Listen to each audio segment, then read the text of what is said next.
spelling bee. I'll throw a word to you for the B. Building. So we continue with our topic, school reopening. Where you don't ready, you begin in things them. One thing what I can tell people them, first of all, we are all out there get the opportunity for call for add una voice.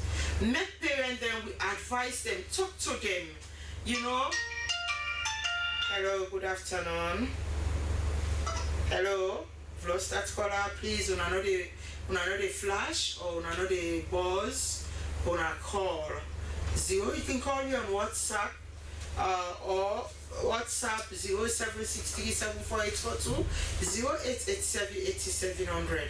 You can call me on WhatsApp or normal call so that you will have your voice to the topic. You know, we all they put time together for make we go able achieve the quality and sustainable education as alone. And moreover, we all see what will happen in our country to the youth them out there. 70 or 65% of the youths and the young adults them now living corpse as alone. I call them living corpse because they see inside 2-3 months you don't see that the foot don't swell, a body don't swell. Before you remember, it don't die. Every day we pass and see body not it. We own way this for give back to the nation, for occupy, for take the attention and advice we come preparing the out of real experience or out of me own particular experience. Because we all get at stake in Sierra Leone. It not means if the picking come out good, it better pass the other picking or the other big man or big woman waiting at it where they smoke. All picking they at stake right now. Because even the primary schools there, drugs they when they see videos, go out. I want my parents to go out there. Now then bridge them, then create them. Then get places them, outside then marketplace them. Go there, may you see how we compete Motaman, how they don't do. So people they make money out of that. Then they build houses, they get wealth. We don't get nothing, but we decide for give back because we know say if the youths they all die tomorrow, now all we they also would I go there for whole we would I go there for take care of we. If anything happen, God forbid, where during peace, now you remember war, would I go fight for we. So now we for come together as one family in Sierra Leone for make we able for transform we picking them. And the one day we not go pana yet, now we able for gather them, more we able for catch them young, make we able for train them for the future bye. Picking nobody know they go bad. Nobody know you know the big it's on bad person. Now from small, if we able men we picking them how for men they how they for go tomorrow. We not go get a way for make we go begin spend. And for anything for make it poor, you know heart. For make it make nice heart. So now that make we do some of them things there. You get the right and you get the opportunity for your the voice. That number we is in at the screen. Or you call on 088-780-700. The big will throw a word. Organization. If you know how to spell organization, call us on 076-37-4842 088-780-700. Or you will add your voice to we the compradem how for bread who picking them for go school. Another thing where I want to talk about today in a million. Some people then take and say money is all. Whether they put them picking in school, every year they forget new uniform by force. It's like they don't get nothing. Yes, we are there to make provision for picking them, but there are times you get for create the way. Make that picking no say not to alter thing will be rosy. Water can change color. Thing can change. What go left you go all. the bone then go old, the bone then go get for soft. Not to every day you go jollof rice or you get couscous and macaroni in house. That you can get from that. So now from what is small you get from men. What's that uniform fine and clean? In it, uniform in particular, not to see the book per board or the book with brush. Whether picking well on Monday, Tuesday, I believe say most picking get 2 uniform for the week, whether they don't week, whether they Monday, Tuesday, the other I wear on Wednesday, Thursday. Then you range them, just go by so you get a light soft or you get Africana because they come on there. It's so calm. You rub them in neck and underhand them, the foot them, the body. You rub them fine, you range and you hang up. You know they hang out under sun. If not, you know one, treat them well so that you can go well and go school. You get for learn a satisfied mind. You they see picking and they like it, they say me picking be picking. People them because they get money, they go plant her with here. Plant are expensive here. You get an expensive style. Yes, you get for teach you picking for be good, but picking for be picking. We they see now picking and they fix nails because then they go private school. We they see that they fix all kind of thing. You go able for continue on tomorrow because now you not billionaire, you not minister, you not honorable. Respect so na all. You get from member outside you start. Tomorrow, whether picking don't use that expensive luxurious life. Where you not go there in the position, God forbid, some man they die can't take you on away as you just cut out, whoop, you die. That picking, you know, will get something and they don't use, and then they make work picking and they like it, then they not it. Because it won't continue for that high class, it won't continue for day, which side in mama or papa don't put them for make it day. We when we they go school. Now ordinary plants. In fact, when they go secondary school, now me they plants business. So we know we get the people them who then use sweet inside. So now me learn for control me here while they go to school. I just make a 2 kick 1 box until I have control and 5, 6 I go school. So that we make a learn for plants. Picking you plant then here another country plant.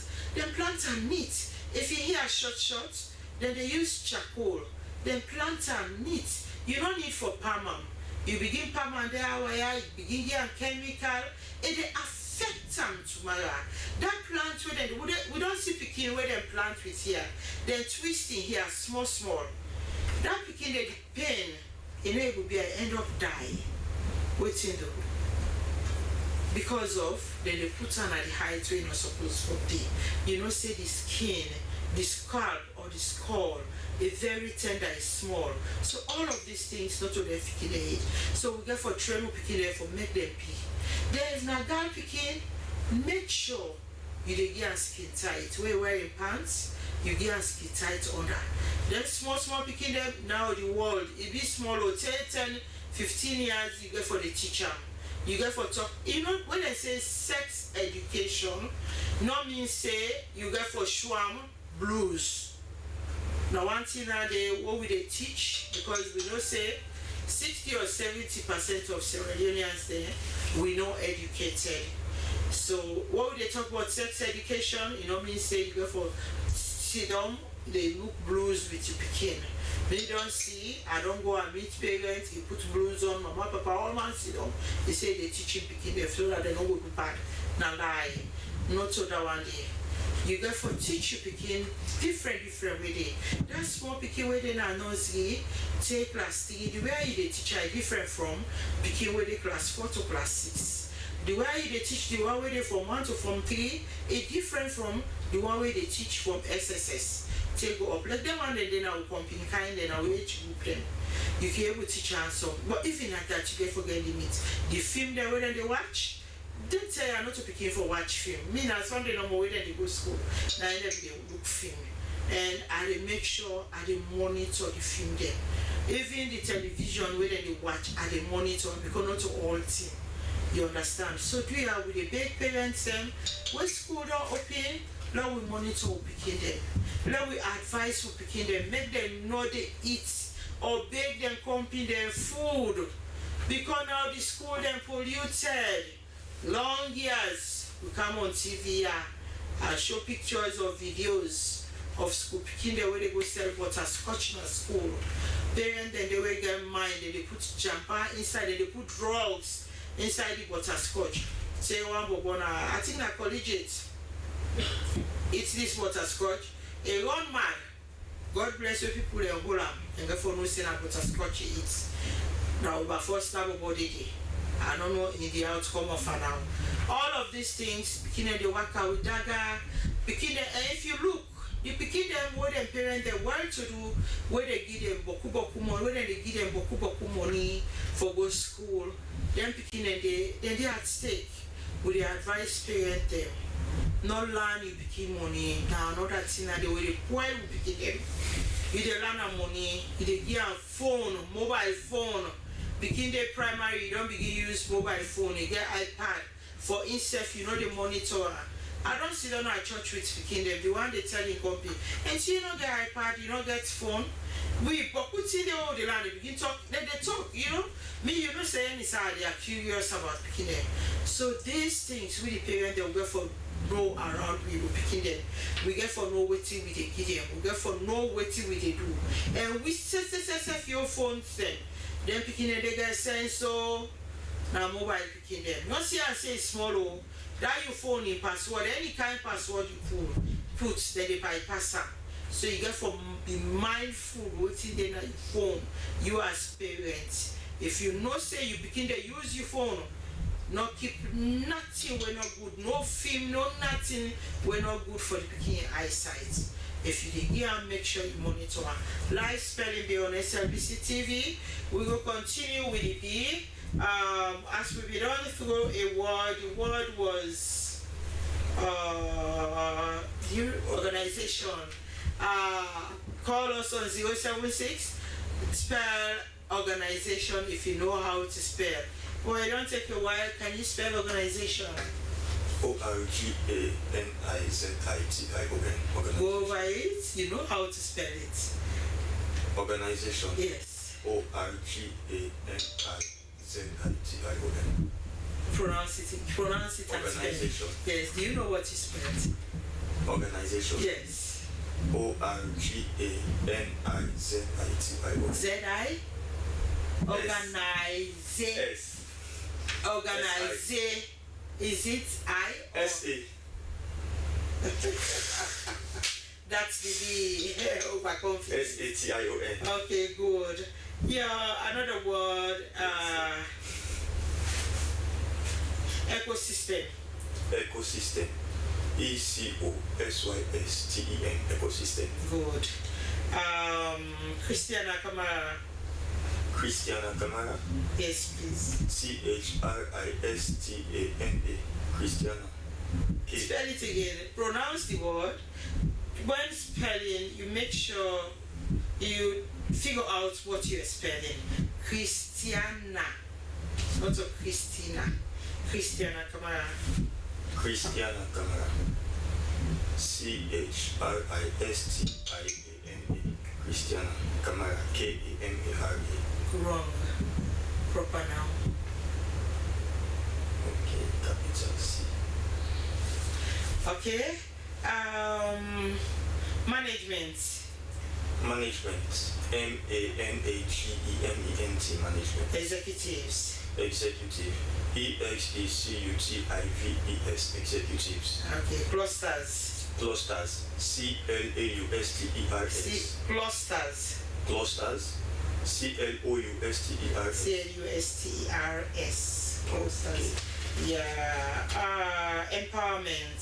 Empowerment. EMPOWERMENT. Empowerment. Thank you. That's a very good try. That's one of our very good speller. I think one of your colleagues was fortunate to be among those we took to Uganda in 2019, Christopher Bawa. He is now in Football College. At one sitting, he got he qualified. He's now in Football College.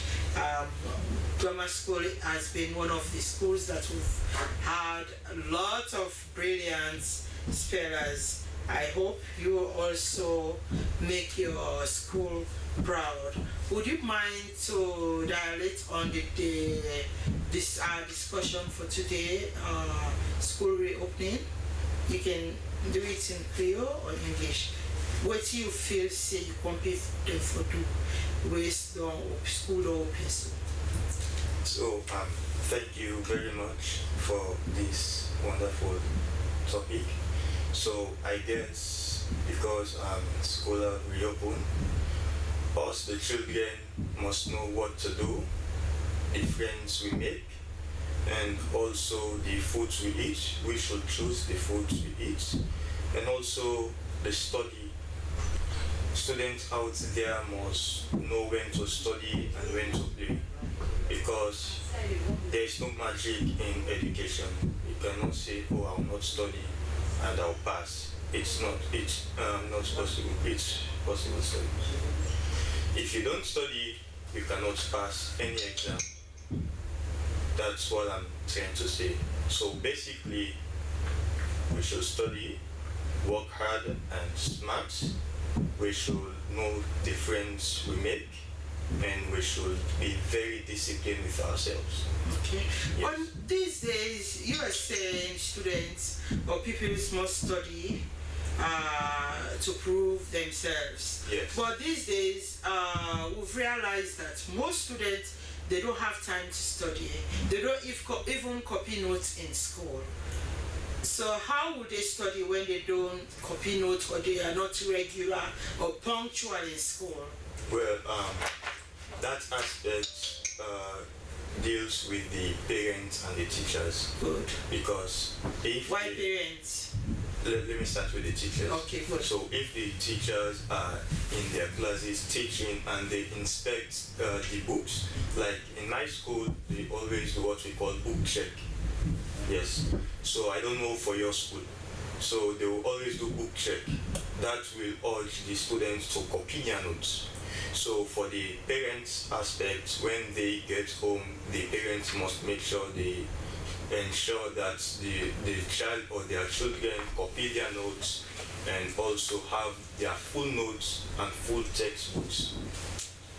Okay, parents will say, me a marketer, they say, I go to the market, I am the breadwinner, I have to do my business, I go there very early in the morning, I don't have time, I come in the night, I meet my child sleeping. How would I go through the books of my child's book?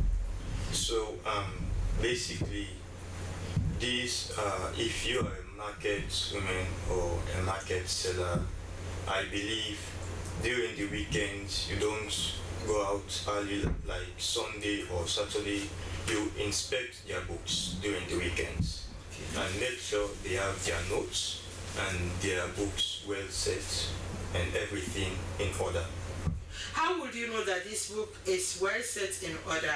How would a parent tell going through the books? Well, because you see nowadays children always tear up their books, misplace them.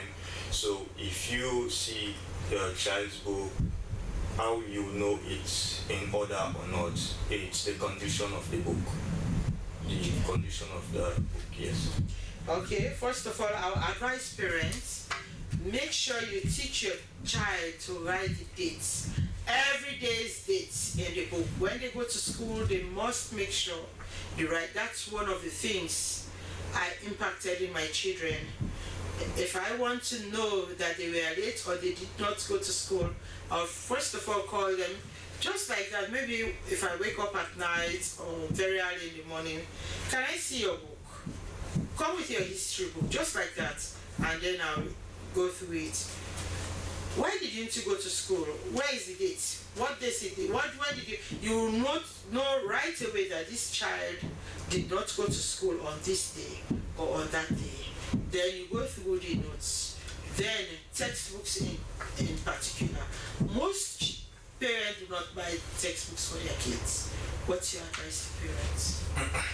So basically, I believe most parents, even if not all, but most parents can afford to buy textbooks for their children, even if it's not in the school, but these textbooks are everywhere in the marketplaces. Even if the school are selling it, maybe 100 loans, maybe I believe outside the school, somewhere else they will be selling it 50 loans or 40 loans. You can buy. Yes. You can So buy. most again, the reading culture in school. Students or pupils do not read. The culture of reading. How about your school? Well, my What school, strategies did they put in place for you to be reading your textbooks or reading out of? well, first of all, when we open our schools, they will give us a scheme of work in every subject. So we'll go according to the scheme. And also the reading aspects, they always make sure they give us assignments in after teaching, any subject after teaching. So when we get home, to keep us busy, even if not reading, we'll make sure we'll do our assignments. Then I believe going through that assignment, you will read your notes. And also one of the things that make children don't read their books nowadays is the phone. The phone might be very distracting, and it can also be educative depending on how we use it. So I believe if we have time to play with our phone and also time to study, then it will be beneficial to all of us. Yes. So I guess you are all learning, pupils or parents out there. This is from your colleague who is in SS3 attending the grammar school. I hope all schools put premium on reading. I do believe. What's the magic behind you spelling well? Well, there's no magic. There's a saying that goes, a good debater must be a good listener. Okay. So you listen, then spell the word. I believe if you've been reading some of these words I was spelling earlier, maybe you've gone through them in one of your exercise books or notebooks or textbooks. Yes, so you can spell it also. So reading is key for one to learn or for one to excel in his or academics. We advise parents, make sure your children or your students or pupils, children and parents work side by side. And most times I advise parents, if I was a housewife, I would rather teach my child or the baby child, I would rather teach them at home than sending them to nursery school. One thing I realize, parents are the best teachers for their kids. But these days, women in particular believe in lessons. From one lesson to another lesson, it's very exotic. What's your experience about that? Well, basically, I know a friend who is now working. Okay. He never went for any lesson. He never went for any lesson. He took the UAS once. Good. And the Beke once. NPSC once. He never went for any lesson. So lesson, there should be a time for lesson. You study by yourself. It doesn't mean if you study all by yourself, you won't pass your exam. Well, that's the best way to study because there will be no distraction. Yeah. Yes. There will also be no distraction. Your friends won't distract you or anything. So when you go from one lesson to another, your brain becomes very weak, I guess, because you don't have time to rest, you don't have time to sleep, time to study, to learn. Yes, there is aspects of learning. You have time to play, have time to study, have time to learn by doing. And the best way to study is learn by doing. One of my children or my child is a vivid example. Her first sitting, she peer pressure, she did not make it. The second sitting, I told her, you made yourself to become a dropout. You are going to study by yourself. All I did was I made sure I bought textbooks. I made sure I collected textbooks from Form 3, from the Becker stage to WAS. And I gave it to her, and then I made sure I bought past question papers. So she used to study her textbooks, go through her textbooks, go through past papers from Becker, past question papers to WAS papers. And then at the end, she came out with flying colors. She's now in Fobe College. I've done that several times, and I'd advise parents, you need to allow your kids to study.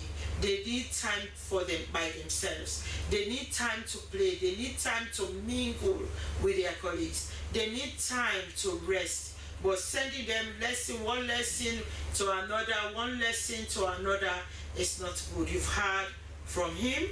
So parents, not feel say because you get money for make you begin lesson, get teacher from morning till 12 o'clock. Now you go make the pikin learn for keep am busy now. How me men me pikin there, because me men not to me pikin there one men pikin, not to the one they no more born. And men poku pikin them. The one they way no me house not ever empty. The pikin they all now by stage. When you reach secondary, if you the afternoon, and they make sure you cook in the morning, you book your small one, the uniform, you do everything. So they keep you busy where I know day. You for do them, then you for do your homework there. By the time when you they done, it 11 o'clock. Early morning, before I go, I don't cook, I don't make, I do everything. You get your work for.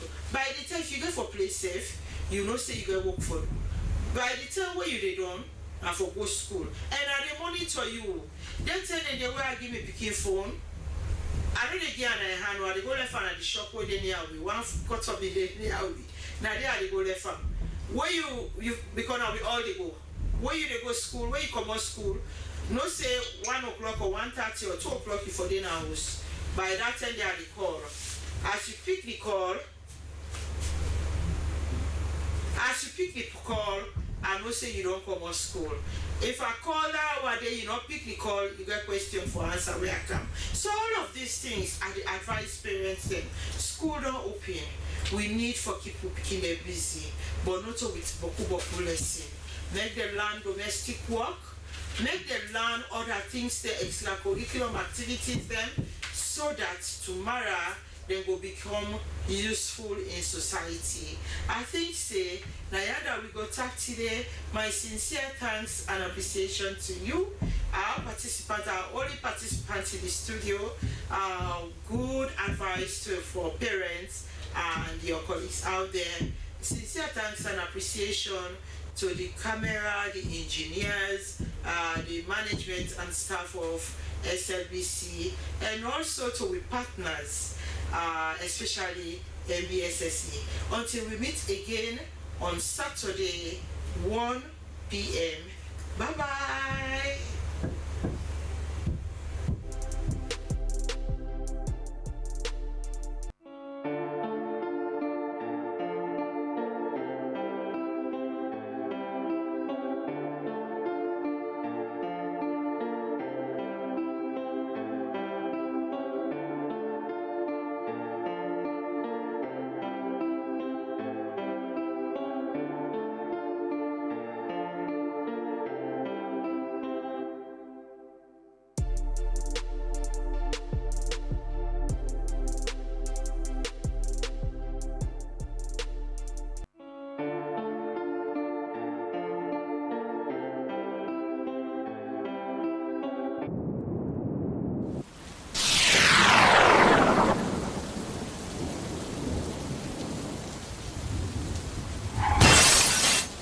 Here's how to send money overseas using AfriMoney and BNB. Dial *161#. Select option 1. Go to option 6 for overseas money. Press 1 for BNB. You'll see the list of countries you can send to. Enter receiver's full name. Enter the receiver's phone number. Enter the amount you want to send. Enter your PIN to confirm. You will receive an SMS confirming your transaction. Terms and conditions applied.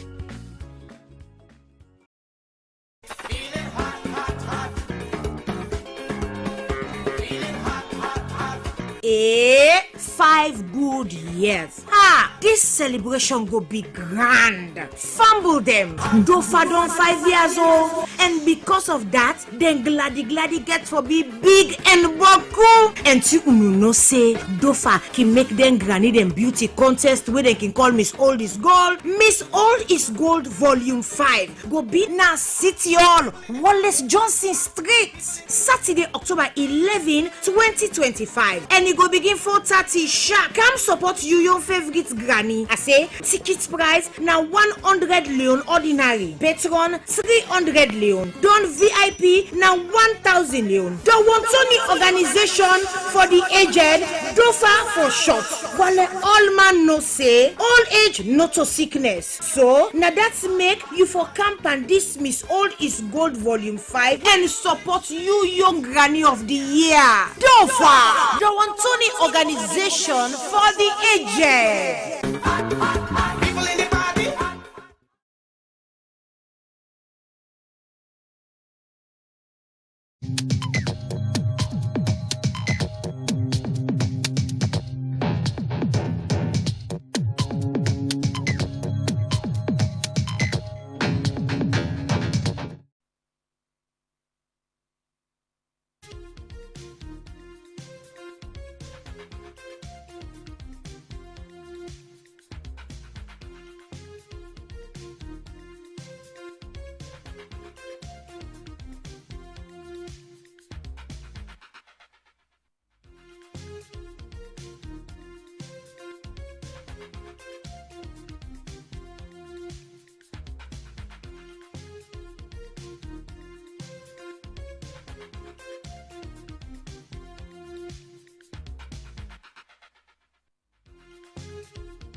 Hello and welcome to this edition of Bottom Line from the Sierra Leone Broadcasting Corporation. With me, Asmiuba, the program that brings to you decision makers and opinion leaders in our country and beyond.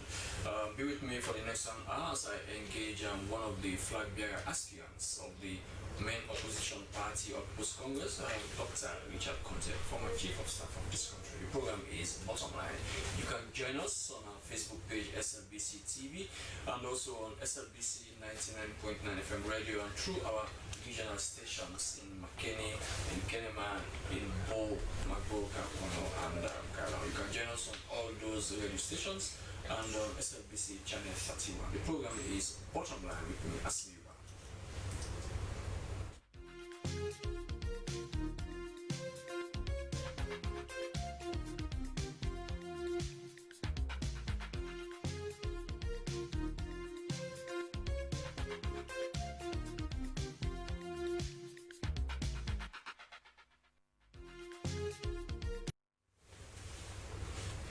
Let's start the conversation now.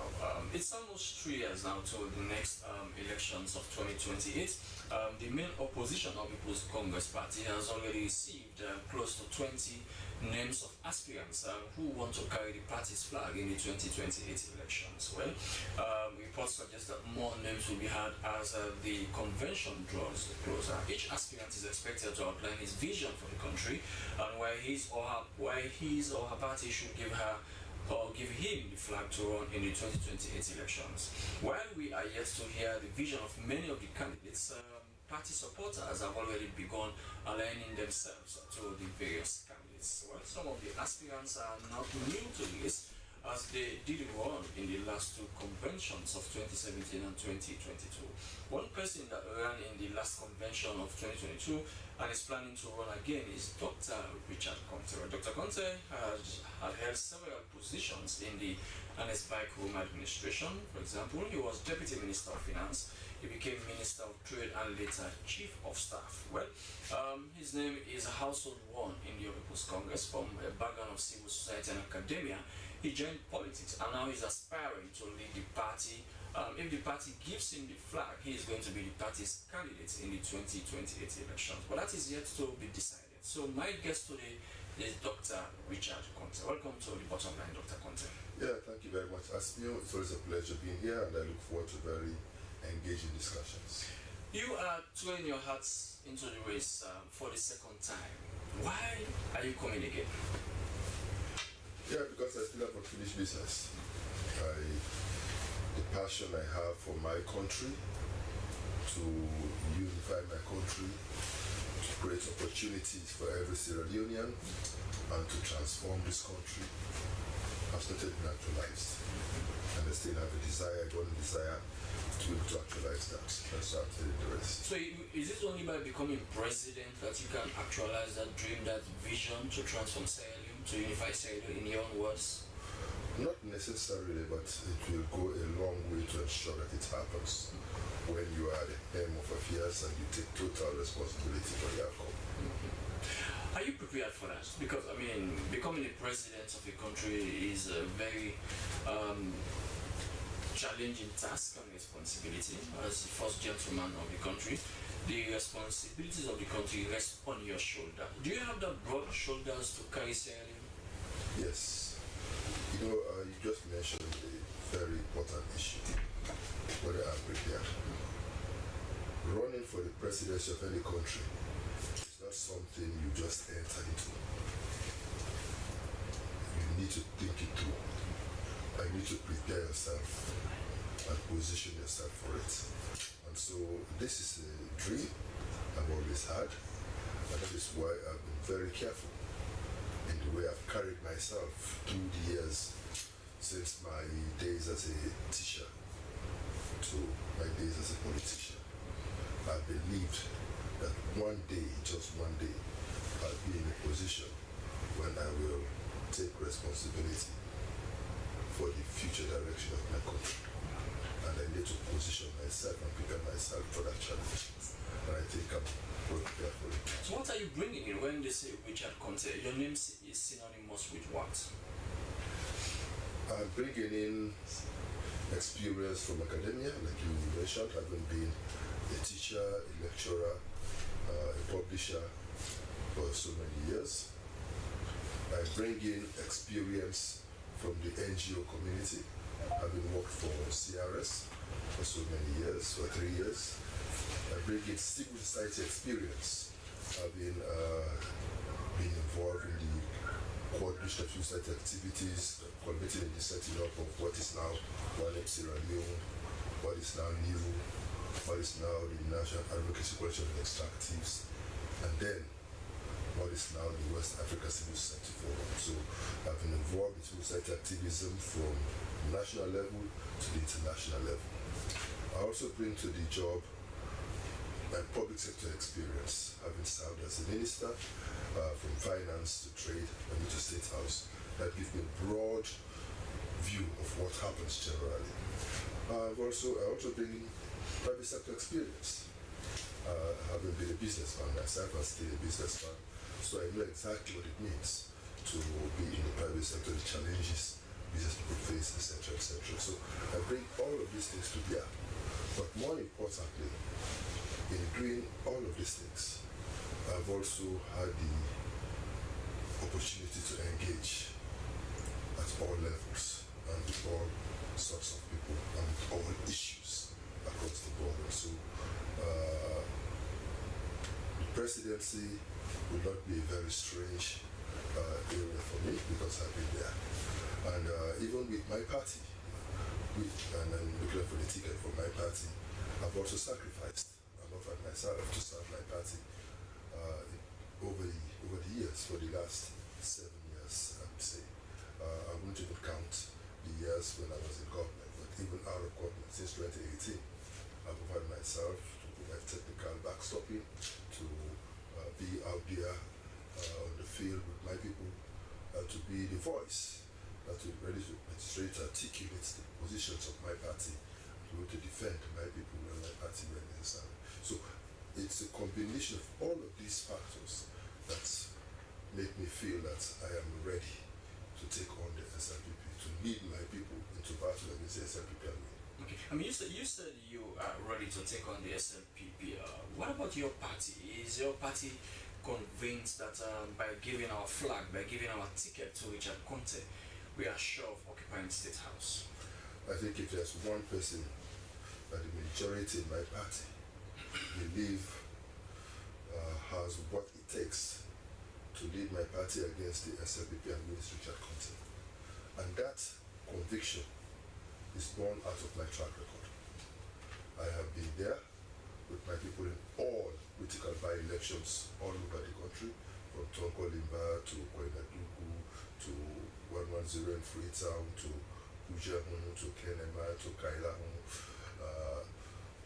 all over, in all critical, all critical by-elections have been there, and that is very, very key. And there have also been topical issues, from elections to census to other challenging human rights issues around the country. And when the party needed somebody, needed a voice to be able to articulate those positions. And I have also been there for my people. So I have not shied away from taking on this government issues when it's necessary. So intellectually I've engaged. So that was some of practically on the ground, also in the field, in elections, I've also stood my ground. So are you insinuating that some of your colleague aspirants have not stood for the party during the moments that they are needed? I don't speak for them, but I think the people can judge. The people know all of us. Every viable candidate must be somebody the people know. And so the people will be able to choose from among all of us and make their own judgments. I don't want to comment on others. I want to present my own case and let the people judge. You spoke about track record. The last position you held under President Anis Baiko former was that of Chief of Staff. Yes. Your exit was not something that was pleasant. Oh, there we go again. There we go again. I hate to talk about this thing. But the reason why I hate to talk about it because it brings back painful memories. What happened was unfortunate. I was penalized for a crime I did not commit. Because the fact is that it was my signature that was forged, and then I suffered for it. So you were thrown under the bus? I don't know about throwing me under the bus, but I've just said that I was ostracized, I was sacked, humiliated for a crime I never committed. But the good thing is that, I was vindicated by the courts, and now even those who perpetrated that crime against me are now confessing publicly about those things. So, and you still, and some of them belong to your party? Oh yeah. No, it was not done by strangers. It was, politics is a very interesting game, and there are different ways you try to elbow your opponents, and I think that was just one such. So was it part of the 2018 posturing that maybe Richard Conte had been seen as one of the shining stars, and it was high time that he was elbowed, and your party or the government then found a way of elbowing you? That would be a possibility, and that is, I've had those theories being postulated in different quarters. But like I said, for me, it is one of those episodes in my life that I would rather forget about. But you know one good thing? It helped make me a better person. How? I've learned lessons from that experience. I believe that there are things I would do differently if I am faced with a similar scenario. But more importantly, it will teach me one big lesson, that when I am in leadership, before I take any decision against anybody, I want to listen to his side of the story and investigate properly and get all the facts before I. So is it that the former president made a hasty decision to have relieved you of your duty and... I am not saying that. I'm just saying that one thing I will try to do is to ensure that if I am in a position of leadership, I will make sure that before I take any decision against anybody, I will investigate it properly, get all the facts, listen to the side of the person affected, so that when I decide, I will have a clear conscience about it. But I want to tell you, my brother, that the presidency is not an easy job. I've come very close to the presidency and I've been in meetings, I've been around when things have been reported. And it won't be tied to you if you have bad people around you. Because they could gang up and come and present a lie as if it's the truth. It takes the grace of God to get you out of it. I've witnessed it, I've experienced it, I've seen it happen. We've had to overturn the number of such false narratives that have been presented by people that would negatively affect people's careers and things like that. And it's a difficult position. Okay, so one has to pray that you have the right people surrounding you who will tell you the truth and who will not just be out there to destroy others. I know if the party gives you its ticket, the party will have its own manifesto, the vision that the party wants to come and roll out. What's your vision for now that you have sold or you are selling to the party and by extension to the people of this country? Okay, it's true that the party has to own the manifesto, but it's not true that a viable flag bearer aspirant should wait for the party. I think any APC person knows exactly the philosophy of the APC and what the APC believes in. And any viable candidate knows exactly the context we are in. Does the APC have a philosophy? Oh yes, we are social democrats, and that is the philosophy we pursue, social democratic philosophy.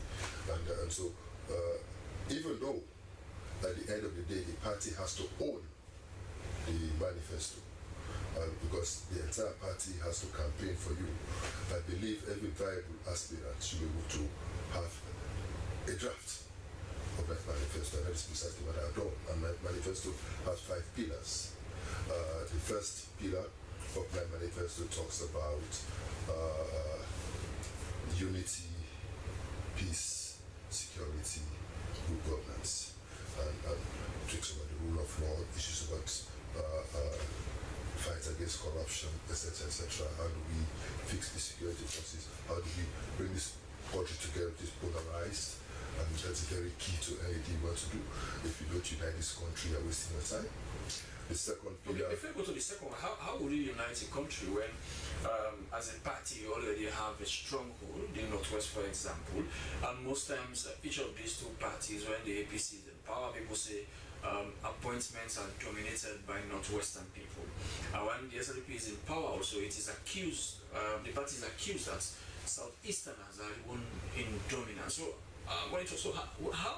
what's going to be different from yours? Well, in the first, let me state this. You were in Sierra Leone when APC was in power.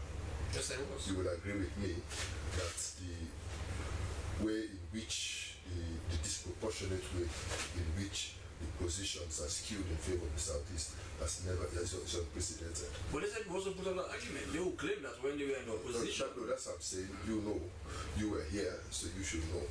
But I won't put you on the spot. Yes. Because you are not here to be interviewed. It's me.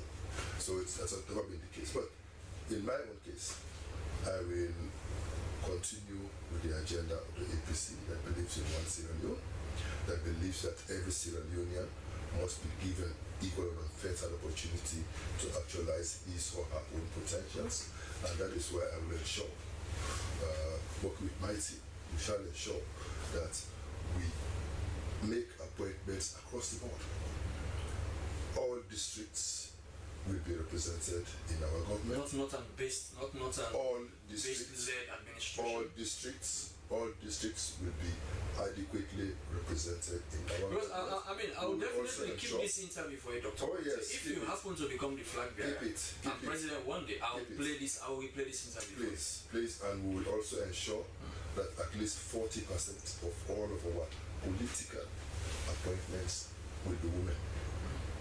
And we're going to do it not because of affirmative action, but because we believe that women have what it takes. And I know that when I was chief of staff and I evaluated MDAs, for example, when I evaluated even the ministers at the time, the few female ministers that we had in the government performed very well. I think a female minister came second in the ranking, and when we evaluated the parastatals, first, second, and third were institutions headed by women, NRA, EPA, and SLR, SA at the time. So I think that to me would suggest that we have women. And I also know that in many institutions where women were in charge, they excelled. So I want us to believe that we have to give women more opportunities. But in terms of men, us men, we also know that there are good people from all parts of this country, and they should not be discriminated against just because of where they come from. That is not the Sierra Leone our forefathers envisaged, and that is not the Sierra Leone the APC believes in, and that is not the Sierra Leone which are content. Under my leadership, we encourage. And your second vision? My second pillar of my manifesto will be talking about agriculture, food security, nutrition, basically ensuring that we can feed ourselves. It's going to be different from what President Biyo came with in 2023, Feed Salon? It's one thing to have a nice coinage, a nice term, Feed Salon. What is it? Are people being fed after 7 years? So that is the question you should ask yourself. So we will come up with an elaborate program to ensure that we boost agricultural production and productivity, to ensure that we diversify the food basket and make sure that our people can eat other. So how will you do that? Because Sierra Leone has lots of arable lands, but yes, if you look at what is happening, 5.4 million hectares of land, arable land, only 1.1 million hectares is currently cultivated, which means that there's huge potential. So I studied. I studied the case of Rwanda. They had a similar situation when they appointed a young guy as the agriculture minister. And what he did, he just intervened in the area of seeds and fertilizer. So by just investing in seeds and fertilizer, within 3 years, they were able to transform Rwanda from a net importer of food to a net exporter of food. And I believe that I've spoken to many specialists and culturists that have told me that if we do a similar program here, we'll be able to. So what niche would you want to create for Sierra Leone? For example, we are known for exporting cassava, cacao, cocoa, and many other stuff. So which one do you want to? Because we can't do it all. We cannot do it all, but we will continue with those ones for which we have relative advantage. And we'll expand on that. But what we're going to do that will further boost those sectors is to add value. We intend to have a policy that will ensure that we don't export anything wrong. So our cocoa, our coffee, our cassava, and whatever you name it, even our cassava and other things, we have to add value before we export. Did I hear you say they will not be exported? As a what would not? You don't export raw. You have to add value before you export. Is that achievable? Yes. Do we have factories, for example? We create them. We construct them. That is why we believe if I come to my pillar 5, I'll tell you that the private sector has to be the engine for economic growth and prosperity. We have to create a conducive environment for the private sector to come in and invest in these sectors. And if the private sector knows that, hey, they would be exporting these things.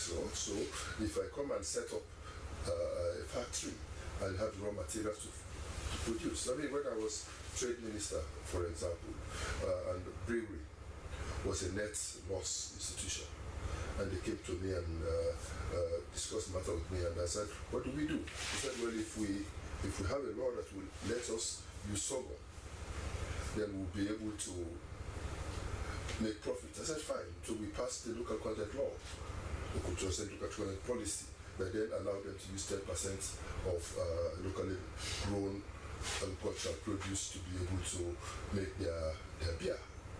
And so what I did was it significantly reduced the cost of production for them, and they went to the profit-making institution. But more importantly, it also helped those who were cultivating sorghum, because now with the growing sorghum, we have a ready market. So the same is true for all the other produce. If we have a place where you can come and sell your oranges, your mangoes, your other fruits, then you'll be encouraged to plant more of those things, produce more, sell, and then these factories will also have raw materials that they also need to be. Can you do that in the first 2 or 3 years of your administration as president of Sierra Leone? We are still. When you look at the challenging infrastructure, we are still studying to see the time frame within which it can be done. But one thing is certain, we are committed to it, and we'll do it within the shortest possible time available. And the most important thing is for us to have the concepts clear in our minds and the commitment to do it, and that is what I believe we will have. So we will do it, and we will ensure that. And the beauty is that when you go into open these factories to be able to go to industrial production, you create jobs. You see, what has happened over the years where we have all of these tensions in politics in Sierra Leone is because the government is the largest employer. So everybody has to fight for the few jobs in government. But if you allow the private sector to flourish... And you the politicians find pleasant in that? No, not everyone wants to be politicians. Everyone wants to be politicians, so they give jobs. If that is what I believe in, I will not be talking the way I'm talking. I don't believe in that. And even when I was, again, trade minister, I brought together NACIT, NRA, Sierra Leone, OARG, to start doing an analysis of the job market, to be able to see who is employing more, private sector or government, and to be able to see how that trend follows over time. Because I don't believe that should happen.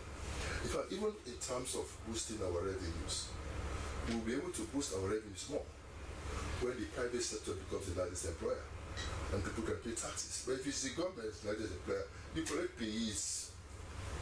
You don't be Peter to pay for.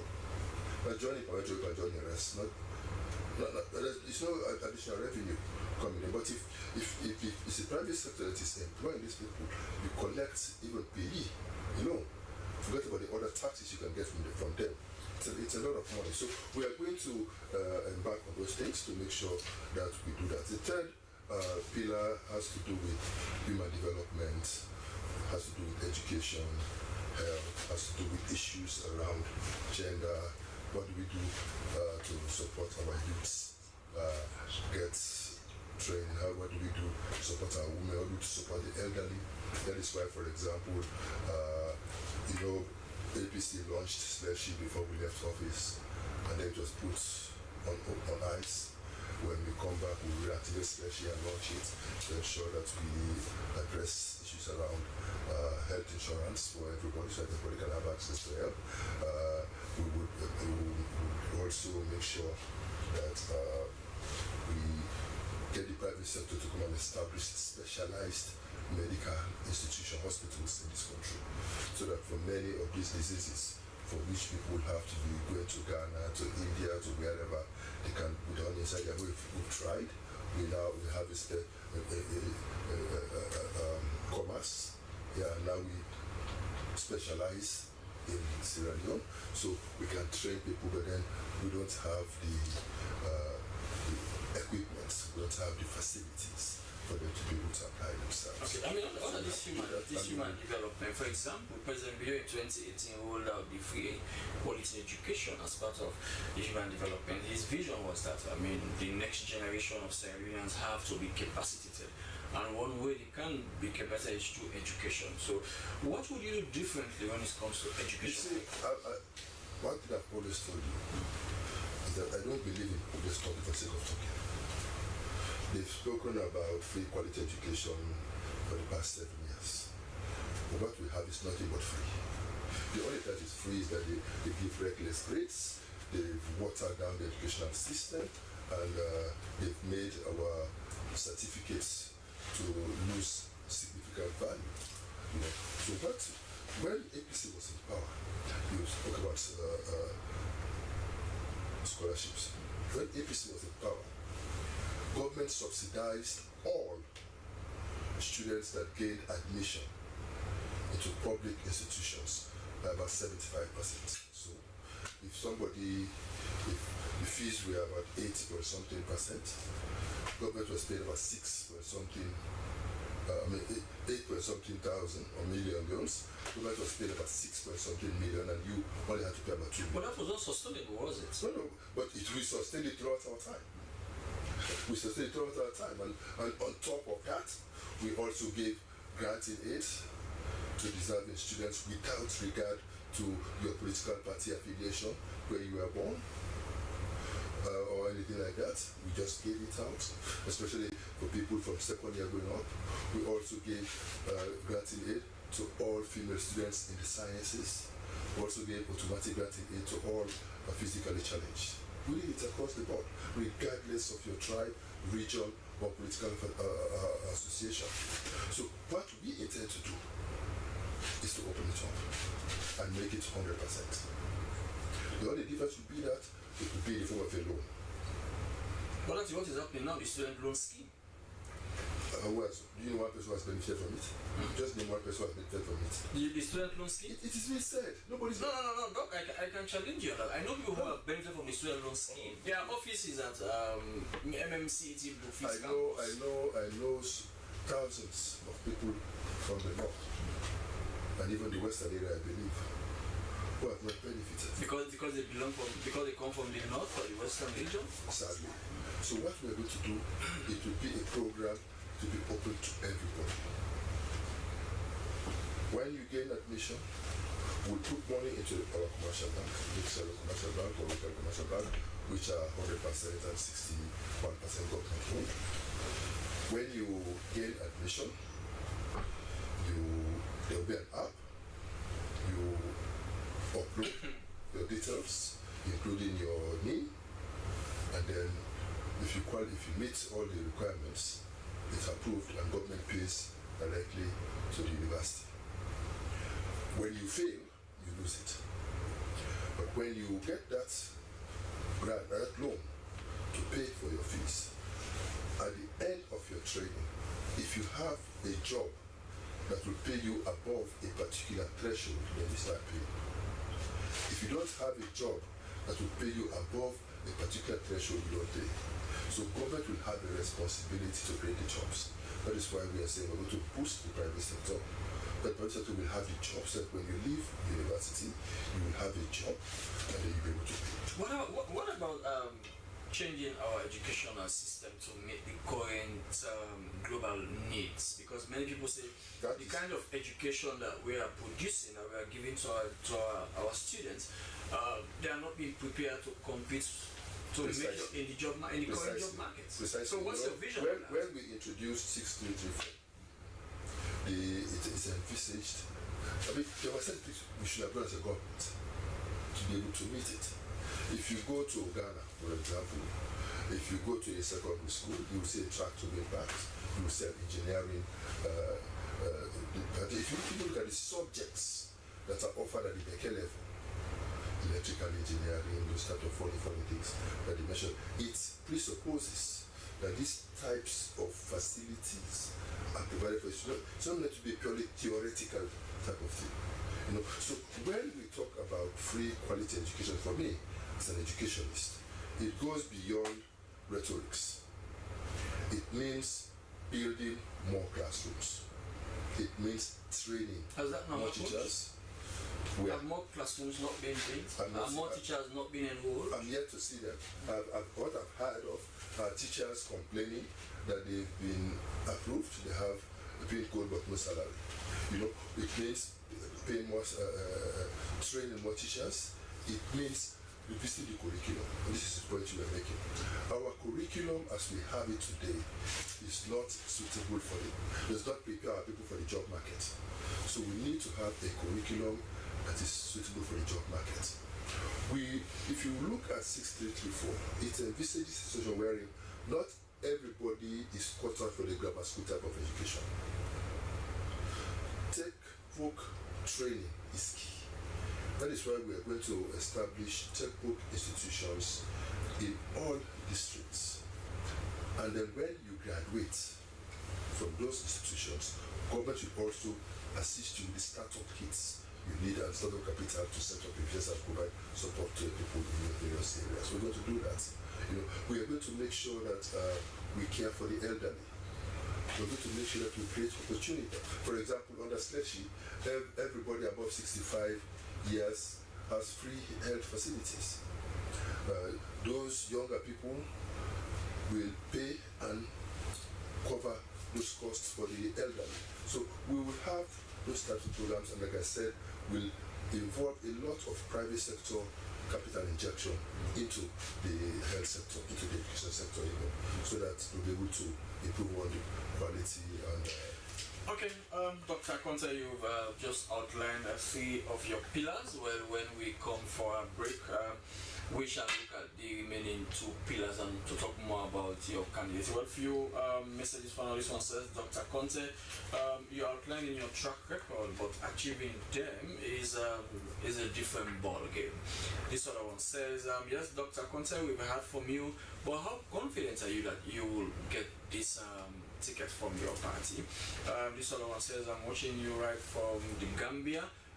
Dr. Conte, tell us more about what would you do for the women and youths of this country. Well, keep watching the program. Is Bottom Line from the Sierra Leone Broadcasting Corporation with me, Asmiba. We're going for a short break. After the break, we're back.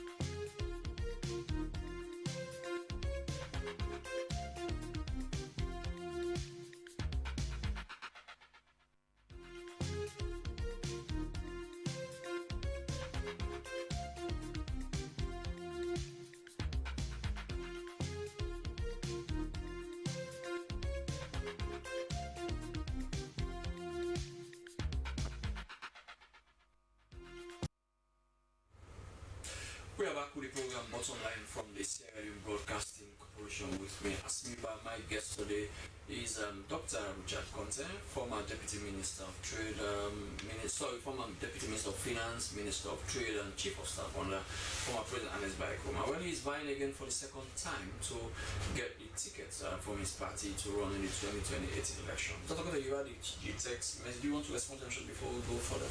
well, They were clear. Is that how confident? I'm very confident because I know that I have proven to my party over the years that I can be there for them, that can lead them against the SFP. So I'm confident, and I think I'm launching a very viable campaign, and I think I'm confident of winning. I was just at the point of talking about my third pillar, which includes issues about women and youths, and I've just mentioned, for example, that 40% of all my appointments will be women. And I said it will not be based upon affirmative action, but it will be based upon my conviction that they have what it takes to do it. We believe that the youths are our treasure, and they have to be taken care of. And that is why I said we start with creating opportunities for them through education, and that is why we are running this scheme, so that no student will drop out of university again in this country, public university again in this country, because your parents cannot afford. You should be able to, government should be able to support you to go through. But I mean, everywhere in the world, university education is something that is an expensive venture. No. That is why there are public universities and there are private universities. That's why I keep insisting on saying public universities. So the free will be for public universities. If you go to a private university, you pay. Okay? But I think it is not free. When we provide, I did not say free university education. I said nobody will drop out of university because your parents cannot pay. So when you want to study, we give you the money for you to study, and then when you graduate and we give you a job and you work in this country, then you're able to pay.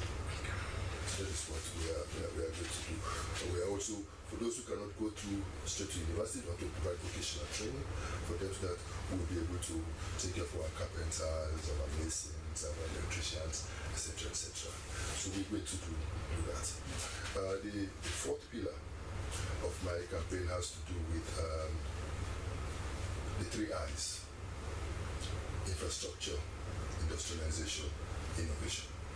You know, infrastructure, we're talking about this. We talk about energy, we talk about water supply, we talk about roads, for example, and shore.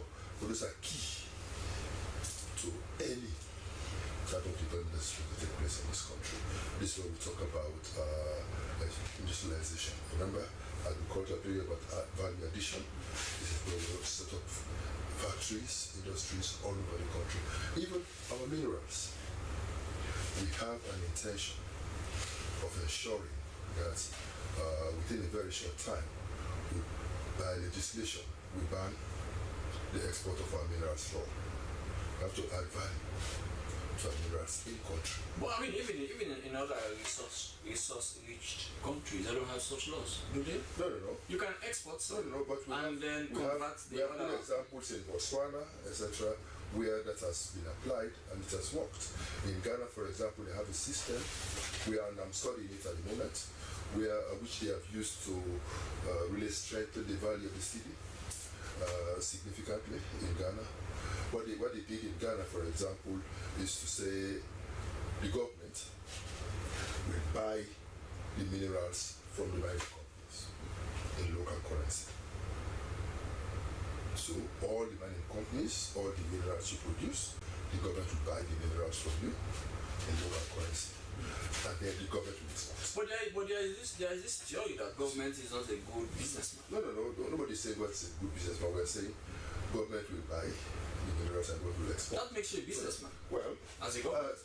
But there's nothing wrong if government it's all about management. But look at the capitalist. Our economy is more of a capitalist system of economy than socialist. Yes. I mean, what you are proposing now mostly has to do with the socialist system. No. It's a measure to ensure that we regulate the foreign exchange in this country. Because what we have in this country over the years has been a situation wherein people export but never repatriate the funds. But when government exports, they will be able to have the foreign currency coming back to this country. And then when the mining companies need the foreign exchange, they should have it. Access to it. And it has worked in Ghana, and it's a success story. And we are studying it closely. At the moment, I have a team that is studying it very closely to be able to see how it's been applied, what are the challenges they are facing, so that we don't need to reinvent the wheel. So, I mean, what we intend to do is those things that have worked in Tanzania, worked in Rwanda, worked in Ghana, best practices, we apply them here. Really to reinvent the wheel. So that's what we're going to do. We're going to make sure that we fix, like, water supply for Freetown. When I was chief of staff, the Egyptian ambassador came to me and said, Dr. Conte, I can't understand why your country should have issues with water when you have the ocean. It's been done in Senegal, it's been done in other countries. I think in Cape Verde, they are using water from the sea. They desalinate and pump it. But that's capital intensive. No, it's not. There's that improved technologies. There are now improved technologies that make it very cheap. You cannot compare the cost of whatever is involved in that to the strains people are facing around this country with issues of water. You want to fix it once and for all. So we have to fix the energy issue once and for all. I mean, each time I listen to car power and the millions and millions of dollars they say they are spending on them, I say, why can't we get some of our own machines? But this is something you guys left. I mean, the APC, you brought in the car power ship, you left it, and the current government also ran with it. So they are saying if they had met a solid energy foundation, there was no need for car power ship to be brought in the first place. So you can as well say because we met less than 10 megawatts of power, it's a crime to leave over 300 by the time we are leaving. That's what we did. We met less than 10. Sierra was the darkest city. By the time we left, we had over 300 megawatts of power. So government should be continuous. So when they come, they build on that to expand. But I mean, they build on car power ship that you left. No, car power ship was car power ship. Don't count on car power. Supposedly, it should be an emergency way of providing energy. Think about what we own. Car power is an emergency power supply system. When I talk about the theory, does not include car power. When I talk about the theory megawatts, does not include car power. On the side, we had 50 megawatts from Bumbuna. We had about 20 or 30 from Kintom. We had about 20 or 30 from Black Road, and then we had in the regional system, etc. So that total was over 300 megawatts. So that is what. So how comes now everything crumble and collapse even before your party left office? No. It happened after. Let me give you an example, Lungi. When we were leaving Lungi, apart from the old machines they had, we installed 6 megawatts, 3 2-megawatt machines, brand new, Lungi, to be able to stabilize the power, and we brought in a prepaid meter system. It was working in Lungi. They left them to crumble. And then, when they destroyed the 6 megawatts, they went to McKinney to go and take 1.65 megawatt machine and kill 6 people in the process. You know, that is the high degree of irresponsibility. We left 2 megawatts or so in Kono. When they came, they went to take the machines from Kono to take to Bo. And the rest is history. That should not happen. So if your party has solved the energy problem, you think we would have found ourselves in all those? It's not about solving. Moving one generator from the other to the other. You have to maintain them. I'm talking about what we left. We came and built on what we left. They should have come to build on what we left. But instead of building on what we left, they allowed what we left to wreck. That is the problem. They should come and the government is continuous. If we met less than 10, we left 300. They should make it 1,000. But access to energy is now more than the way you left it. Yes, that's why we have blackouts all over the place. Yes, yeah, that's why we have blackouts all over the place. because it's more than at least when we were there was light. Now there's blackout and it's better. I can understand, but I don't get what you call better. There should be a gradual improvement. That is what successive governments have to do. When we come, we won't spend our time criticizing SLBC. We're going to hit the ground running from the one. We're going to build whatever we need. Understand, and move forward. So we're going to do that, and then of course innovation is about all the new technologies that have come.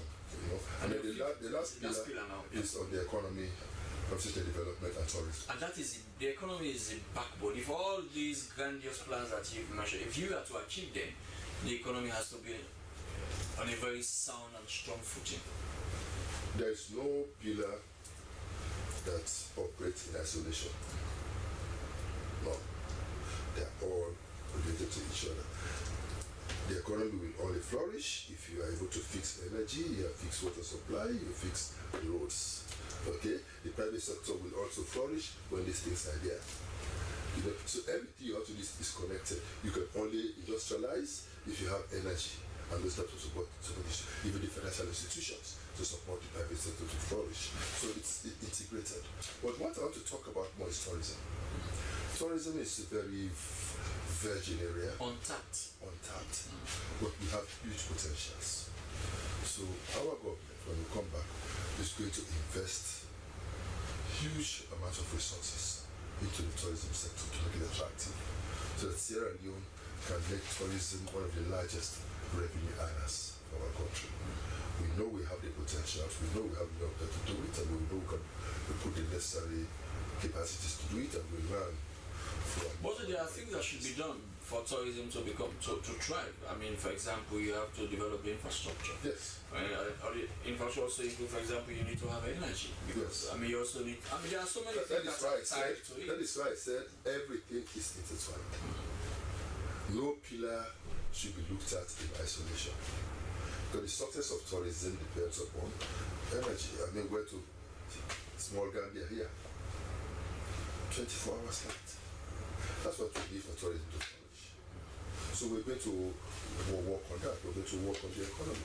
I've told already, so when I tell you that we will not export anything raw, it's meant to increase revenue for governments. When I tell you we will make the private sector the engine for economic growth, we encourage them to come and invest and employ people. It's all because when you have more private to invest in the country, you create jobs, collect more taxes, collect more royalties, collect more corporation tax, and government then has a disposable income to implement on activities. When you say, for example, all investors, if you want to procure, you have to originate your procurement locally. Because currently, all of these companies, they procure externally, and they deliver here and come to us with duty free. We are saying, no, if you want to procure, bring the money to Sierra Leone, originate procurement locally so that commercial banks also benefit.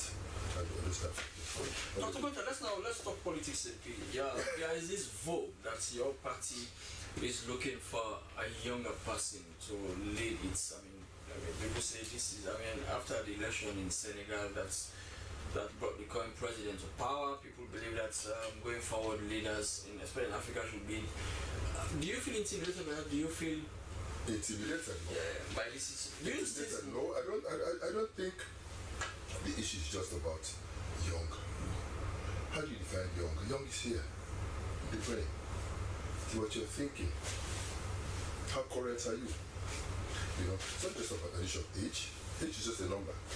You know, and I think what APC needs is somebody that can hit the ground running on day one. Somebody that will not run away from the SLPP, that will stand firm and take on the SLPP and win. Somebody who will be able to deliver to these people and correct the mess that the SLPP would leave behind in 2028 when we're going to kick them out of this country as a governance. So, and to do that, it takes more than just a figure age. It has to do with experience, has to do with maturity, has to do with understanding of the issues and being able to work with others in a team. Are you a team player? Are you a team builder? Oh yes. Yeah. You know, apart from it being part of my nature, that's also my profession, my training. My doctorate is specialized in coordination, development coordination. And that is why you will see that even when I was working, I set up the network on collaborative people in Sierra Leone, which is now one in Sierra Leone. I always believe in bringing people together to work together. I was part of the team in 2002 that set up the Violence Relations Campaign, which later on became new. I was part of the setting up of the National Advocacy Coalition on Extractives. In fact, I was even the first chairman. We founded it we launched it formally in Kenema in 2001, 2002, thereabouts. I was part of the Just 9 campaign, or the campaign of the DACDF. I always believe that people have to work. So what's your temperament? Because I mean, for one to become president of a country, people need to know your what's your temperament as Richard Conte? You should tell me. No, I mean, I have a cool, calm temperament, but I'm also somebody who I listen. I listen well, and I absorb, and I'm very analytical. You know, and I'm very sensitive to. You know, that's me. But I'm oftentimes misunderstood. when you don't come very close to me, you think I'm a closed person. You know, but when you get close to me, you know that I'm very, very open. I'm very, very amiable. So how does the politics happen in your party? I mean, there is this talk that's